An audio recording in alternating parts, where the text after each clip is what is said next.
গ্রামের নাম মোহনপুর। এই গ্রামে রহিম নামে এক বুদ্ধিমান কিন্তু অলস ছেলে ছিল। সে সারাদিন ঘুমিয়ে এবং আড্ডা দিয়ে কাটাতো। একদিন মা তাকে রেগে গিয়ে বলল, রহিম, এভাবে চললে তো আমাদের না খেয়ে মরতে হবে। একটু কাজ করে দেখ, তুই তো খুব বুদ্ধিমান ছেলে।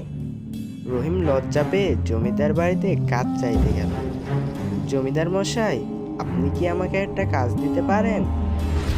রহিম, আমি জানি তুমি খুবই বুদ্ধিমান, কিন্তু তুমি তো অলস। তুমি কি পারবে পরিশ্রমের কাজ করতে? জি জমিদার মশাই, কিন্তু কাজটি করলে আমাকে আরো কাজ দিতে হবে। হ্যাঁ হ্যাঁ, দিব। তুই কি আমার পুরনো কুয়াটা ভরাট করতে পারবি?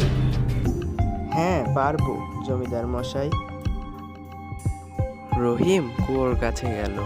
সে কুয়োর আশেপাশে কিছু শুকনো পাতা ও পাথর পড়ে থাকতে দেখলো। সে বুদ্ধি করে গ্রামের কয়েকটা ছেলেকে ডেকে বলল, তোরা যদি আমাকে কুয়া ভরাট করতে সাহায্য করিস তাহলে আমি তোদের অনেক চকলেট কিনে দিব।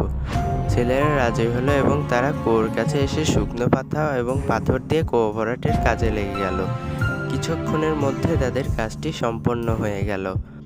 এমন সময় জমিদার মশাই এসে রহিমের কাজ দেখে অবাক হয়ে বললেন, তুই তো খুব কাজের ছেলে রহিম। তুই যদি এভাবেই কাজ করিস তাহলে তোর ভবিষ্যৎ অনেক ভালো হবে।